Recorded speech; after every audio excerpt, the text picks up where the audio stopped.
Hello dear viewers, আসসালামু আলাইকুম। আশা করি সবাই ভালো আছেন। আমি ইমরান বলতেছি। আমার একটা চ্যানেল আছে, আপনারা দেখছেন ইমরান বা সাইফ সেফ নামে নাম। তো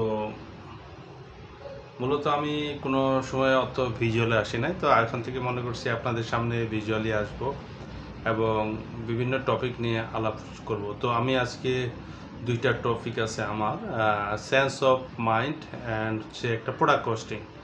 মূলত আমি ফাইন্যান্সের অ্যাকাউন্টস অ্যান্ড ফাইন্যান্সের একজন ছাত্র, এটার পরে স্টাডি করতেছে এবং বিভিন্ন কোম্পানিতে চাকরির এক্সপিরিয়েন্স আছে।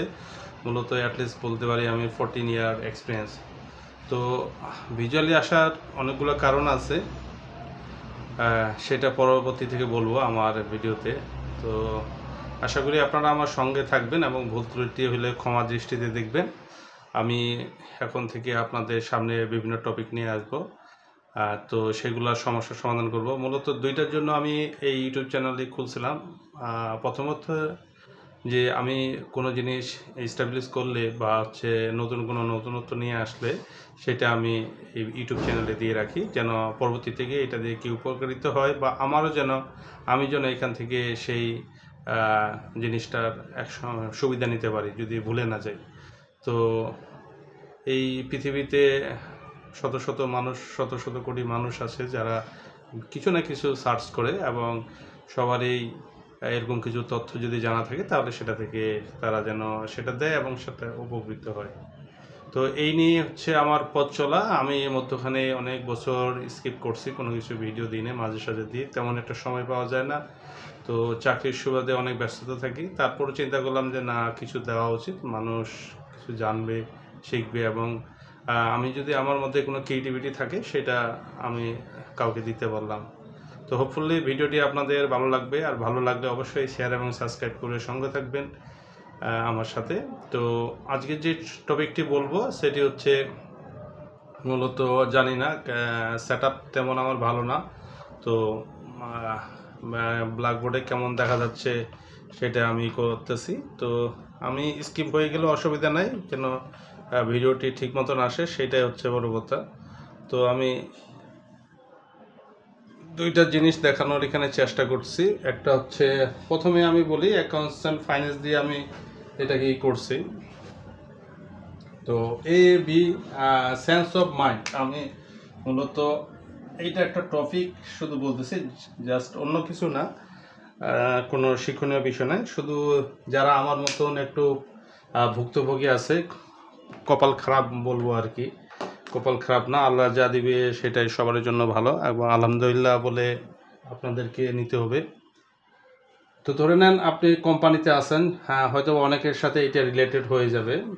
তো এই জিনিসটা হচ্ছে যে এ বি দুইটা কোম্পানি বা একটা গ্রুপ অফ কোম্পানিতে অনেকগুলা এসবিইউ থাকে বা ছোট ছোট প্রতিষ্ঠান থাকে, যেগুলোতে বিভিন্নজন বিভিন্নভাবে কাজ করে। কেউ 5-7টা নিয়ে কাজ করে, কেউ আবার ধরে নেন 1-2টা নিয়ে কাজ করে। তো আমি এইটা এখানে বলতে চেষ্টা করছি, সেন্স অফ হিউম্যান। ধরে নেন আপনি এতে কাজ করতেছেন, যেটা হচ্ছে একজন কাজ করতেছে এতে, যার হচ্ছে একটা প্রোডাকশন প্ল্যান আছে, ধরেন তাকে ডিল করতে হয় একটা পিপলের জন্য, তার একটাই প্রোডাক্ট, হ্যাঁ, সে কাজ করতেছে। বা একজন ব্যক্তি আছে যার ফ্যাক্টরি বা প্ল্যান্ট আছে 3-4টা, 3 থেকে 5টা পিপলও ওদের সাথে কমিউনিকেট করতে হয় এভরিডে, 3 থেকে 5 জন, এবং হচ্ছে প্রোডাক্টও আছে অনেকগুলা। তো ম্যানেজমেন্ট দেখবেন যে দুইজনকাকেই একই সমানভাবে ট্রিট করে, এবং ধরে নেন সব কিছু বেতন বোনাস বদলেন যা কিছু সব একই আছে। তো এখানে আমি বলি সেন্স অফ মাইন্ড আর কি, আমি এটা টপিকটার দিছি, সেন্স অফ মাইন্ড। আসলে কি আর বলবো এইটা। তো দেখবেন এরকম হয়ে থাকে আপনার চাকরি করার ক্ষেত্রে বা পারিবারিক ক্ষেত্রে বা যে কোনো, আপনি যত বেশি দেবেন আপনার ঘাড়ে তত বেশি আসবে। যারা অল্প নিয়ে কাজ করে তারা অল্প নিয়েই থাকে। তো আপনার এইটার একটা সুবিধা হচ্ছে যে আপনি পারেন, বা হচ্ছে আপনি এইটাতে সময় দিতে পারেন, তার জন্য হচ্ছে আপনার কাছে এরকম আসে 5-7টা আসে, যারা পারে না তাদের কাছে না, এটাও একটা। But as a human being হিসাবে আমাদের কিন্তু চলে আসে যে আমি সেই সুবিধাটা পাচ্ছি না। তো যাই হোক, আমার এ আর বি এর টপিক শেষ। আজকে এখন যেটা আলাপ করব, ধরুন কোনো একটা প্রোডাক্টের কস্টিং, হ্যাঁ, আপনি করবেন। আমি ধরে নেন এখানে একটা এক্সাম্পল দিয়েছি ডাব্লু দিয়ে। ডাব্লু একটা যদি প্রোডাক্ট হয়, এই হচ্ছে ডাব্লু প্রোডাক্ট। এই প্রোডাক্টটা আপনি বাজারে বিক্রি করবেন বা বাজারে প্রাইসিং দিবেন, সেটা যে কিছু হয়ে যাবে, এফএমসিজি বলেন আর কনজিউমার গুডস বলেন, যেটাই হোক।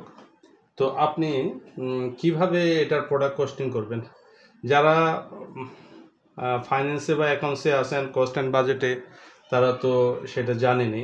আবার যারা নাই তারা জানে, তাদের নিজস্ব ব্যক্তিক কিছু পলিসি আছে, সেই অনুযায়ী করে। তো আমি আজকে একটা সূত্র বা একটা এক্সাম্পল দিয়ে আপনাদেরকে দেখিয়ে দিব, যেটাতে ধরেন আপনারা কস্টিং করলে আপনাদের পারফেকশন আসবে। হ্যাঁ, তো প্রোডাক্টের কস্টিংটা, প্রোডাক্টের প্রাইসিংটা কিভাবে হবে সেটা আপনি ম্যাচ করাতে পারবেন। তো হোপফুলি আবারও বলি, ভিডিওটা ভালো লাগলে অবশ্যই শেয়ার এবং সাবস্ক্রাইব, আমার গুরুত্বপূর্ণ কমেন্ট দিবেন। তো যতটুকু পারি আমি চেষ্টা করব আপনাদেরকে বোঝানোর। আপনারা আপনাদের চাকরি জীবনে বা আপনাদের ব্যবসায়িক জীবনে যারা আছেন তারা এটার সাথে ম্যাচ করে নেবেন এবং ওই অনুযায়ী আপনাদের প্রোডাক্টের প্রাইস নির্ধারণ করার চেষ্টা করবেন। এর চেয়ে যদি কোনো বেটার কিছু থাকে তাহলে অবশ্যই আপনারা কমেন্ট বক্সে জানাবেন। তো ডাব্লু একটা প্রোডাক্ট, এই হচ্ছে একটা রাফ কস্টিং করতে হবে আপনাকে। ধরে নেন কোয়ান্টিটি আপনি 100 কেজি নেবেন। হ্যাঁ, তো 100 কেজির মধ্যে আপনার হচ্ছে 100 কেজি র মেটেরিয়াল হচ্ছে 40 টাকা। যদি ধরেন ওই 100 কেজি র মেটেরিয়ালের দাম যদি 40 টাকা করে হয়, তাহলে একটা ভ্যালুর দাম পাওয়া যাবে। ধরলাম এই ভ্যালুটা আমরা এখানে বলে দিছি 4000 টাকা। হ্যাঁ, তাহলে আর এটা যদি 1 কেজির প্যাকেট বা 5 কেজি যেইভাবে বিক্রি করেন বা হচ্ছে 50 কেজি যেটাই হয়, সেটা একটা প্রাইস ধরে নেবেন। সেকেন্ড স্টেপ, আমি মানে থামরোলে একটা আপনাদেরকে আইডিয়া দেব, ডিটেলস অনেকটা ডিটেলসই আছে, ধরেন বলতে পারেন 90% ডিটেলস আছে এখানে। তো তারপরেও আপনাদের আরও আনুষঙ্গিক কিছু থাকে যেগুলো আমি অ্যাভারেজে ধরে নিব।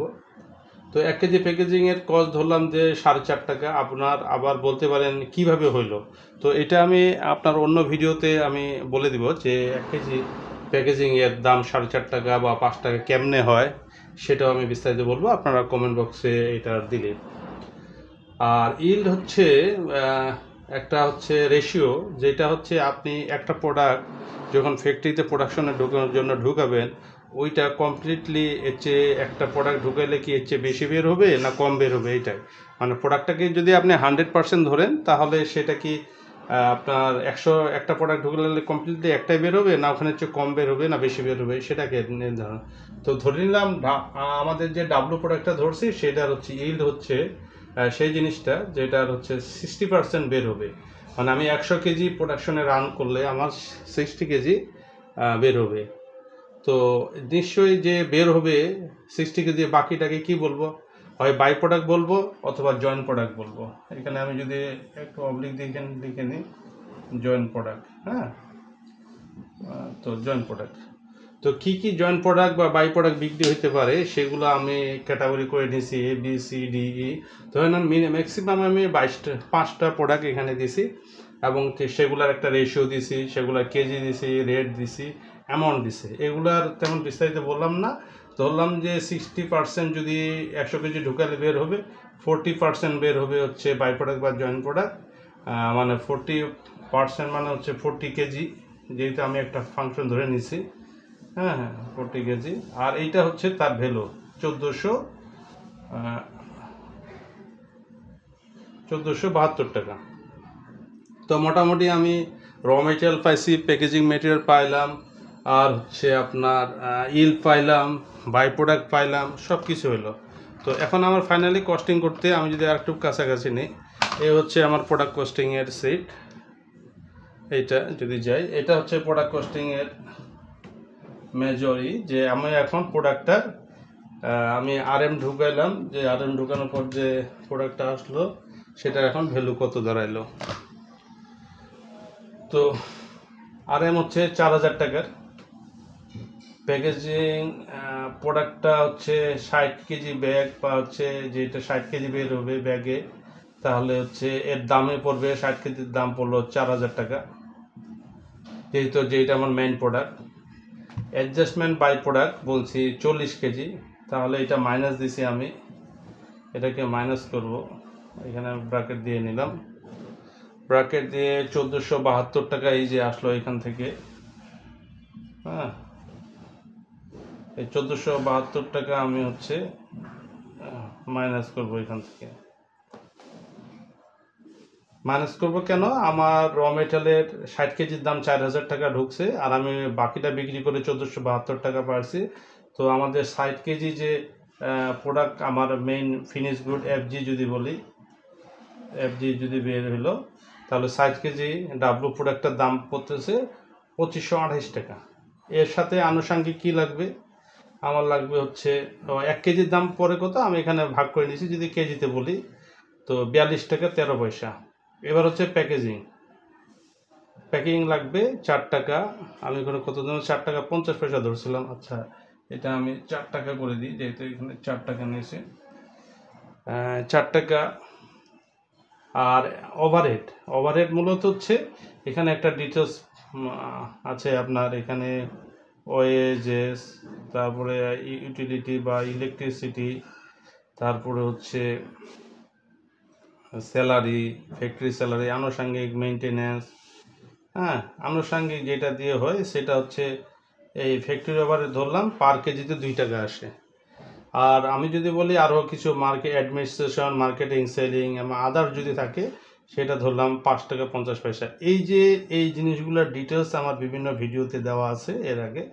তো মূলত এই দুইটা কস্ট আমি সামারি করে দেখা দিয়েছি। তো টোটাল যোগ করলে আমার লাগে 53 টাকা 63 পয়সা। তো এই হচ্ছে মূলত টোটাল ভ্যালু, যেখানে আমাদের হচ্ছে আপনার 53 টাকা 50 পয়সা আপনার প্রোডাক্টটার দাম পড়তেছে, ডাব্লু প্রোডাক্ট, যেটা আপনি বাজারে বিক্রি করবেন। হ্যাঁ, আপনার যে কস্টিং আসতেছে এইটার উপর আপনি একটা প্রফিট পার্সেন্টেজ ধরবেন, প্রফিট পার্সেন্টেজ দিয়ে বিক্রি করবেন। কিন্তু আপনার ঘরে এই প্রোডাক্টটা তৈরি করতে আপনার 53 টাকা 63 পয়সায় খরচ করে পড়ে, এবং এইটাই হচ্ছে মূলত আপনার ফাইনাল কস্টিং এবং ডেস্টিনেশন, যেটা অনেকেই জানেন এবং বুঝেন, এবং যারা জানেন না তারা আপনারা এভাবে করে নেবেন এবং করলে অ্যাকুরেটটা আসবে।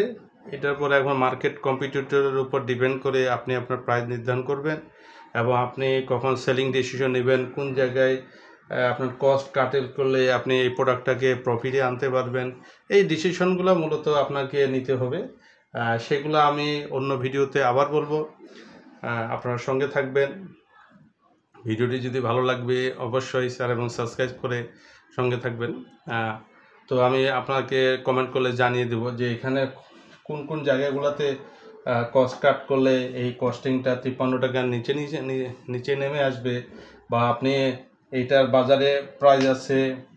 আমার কস্টিং হচ্ছে, আমি যদি বলি ডাব্লু, আচ্ছা দেখা যাচ্ছে না, আমি একটু এদিক নিলাম, আমার হচ্ছে ডাব্লু প্রোডাক্টের কস্টিং হচ্ছে রাউন্ড ফিগার ধরে নিলাম হচ্ছে 53 টাকা, আর মার্কেট প্রাইস হচ্ছে ধরেন এটা 50 টাকা। তাহলে আপনি কি করবেন, এখান থেকে 3 টাকা কিন্তু আপনার লসে থাকবে। তো আপনি কি প্রোডাক্টটা বিক্রি করবেন না, বা প্রোডাক্টটা কি পর্যায়ে আপনার মার্কেটে থাকবে না? যেহেতু আপনি ব্র্যান্ডেড কোম্পানি হন, বা আপনি অনলাইনে সেল করে থাকেন, বা হচ্ছে আপনি যেভাবেই হোক, তো আপনাকে কিন্তু মার্কেটে থাকতে হবে, লাভের সময় থাকতে হবে, আবার হচ্ছে লসের সময় আপনাকে বাজারে থাকতে হবে। সেক্ষেত্রে আপনাকে করতে হবে কি, যেখানে আপনি কস্ট কাটেল করতে পারবেন এই সময়টাতে কি কি কস্টের উপর ফোকাস দিলে আপনি আসলে প্রাইসটাকে আপনি একটা রিজনেবলি রাখতে পারবেন, আপনার ব্রেক ইভেনে রাখতে পারবেন বা প্রফিটে রাখতে পারবেন, সেই মেকানিজমটা আপনার এই ক্যালকুলেশনের মাধ্যমে করতে হবে। কোন জায়গাটাতে কাজ করলে মূলত আপনার এই 3 টাকা প্রফিটে আসবে। তো আজকে আর না, এই পর্যন্তই। আশা করি ভিডিওটি ভালো লাগবে। আপনার কমেন্টে আমি সব কিছু প্রশ্নের উত্তর দিব, আবার পারলে নেক্সট ভিডিওতে বলে দিব যে আসলে আপনারা যদি জানতে চান যে কস্টটা কীভাবে কমায় প্রফিটে নিয়ে আসবো, আর হচ্ছে যে মার্কেটের সাথে কিভাবে থাকবো, এই অনেকগুলো অ্যানালাইসিস আছে। তো হোপফুলি আবার ওই সেন্স অফ মাইন্ড, আপনি যেখানে আছেন আপনার চিন্তা ধারণা একটু ভালো করতে হবে। আপনার চিন্তা শক্তি ভালো করলে সবাইয়ের জন্য ভালো হবে, এবং যারা বিভিন্ন কাজে আছেন অবশ্যই আপনাদের সদয় দৃষ্টি এবং সহানুভূতি আমার পাশে থাকবে, আমার জন্য দোয়া করবেন। আশা করি আজকে এ পর্যন্তই। আল্লাহ হাফেজ, আসসালামু আলাইকুম।